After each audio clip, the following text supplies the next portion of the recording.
Deysan la famille, franchement c'était une aventure inoubliable. Waouh, comment vous dire que cette Coupe d'Afrique des Nations, c'était peut-être l'une des plus grosses aventures que j'ai vécues dans ma vie, en termes d'émotion, en termes de sensations et en termes de spectacle. Déjà, j'aimerais remercier le peuple marocain et aussi le gouvernement marocain d'avoir mis en place toute cette compétition de la meilleure des façons. C'était la CAN la plus facile en termes de logistique, d'infrastructure.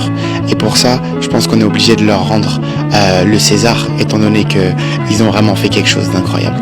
Ensuite, le peuple sénégalais, qui est venu et qui s'est déplacé par milliers, je dis bien par milliers, du début jusqu'au 8e quart, demi-finale de la compétition. Et c'était un honneur parce que la relation qu'on avait entre le Maroc et le Sénégal, elle date depuis plus de 100 ans, et de pouvoir voir que ça perdure jusqu'à aujourd'hui et ça ne s'arrêtera pas là, ça fait énormément chaud au cœur parce que les Sénégalais ont été super bien reçus. Donc j'espère que ça continuera dans le futur, Inch'Allah. J'aimerais aussi remercier l'équipe nationale qui a fait un travail monstre, qui a cru toujours en eux.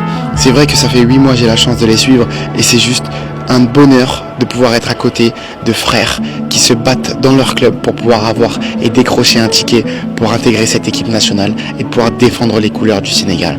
Il y avait 28 joueurs, c'était 28 titulaires potentiels avec un coach et un staff magnifique. Ils ont été tous super humains, ils ont été tous déterminés et je pouvais juste me greffer à ce groupe-là et de pouvoir valoriser ce qui se fait déjà et de pouvoir apporter ma fougue, ma créativité, mes expressions, mon fameux Deysan, parce que le peuple en avait besoin, notre équipe nationale en avait besoin et je pense que pour valoriser l'Afrique à travers ces moments forts pendant un an, il faut continuer à faire ce genre de choses-là. Donc je suis super fier de moi parce qu'aujourd'hui j'ai vécu un rêve. Mon rêve c'était de devenir footballeur professionnel. J'ai joué au football, pas en tant que professionnel, mais je peux vous dire que voilà, j'ai gagné la Coupe d'Afrique aujourd'hui.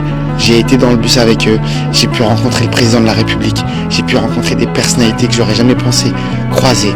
Omar Sy, Akon, Kabilam.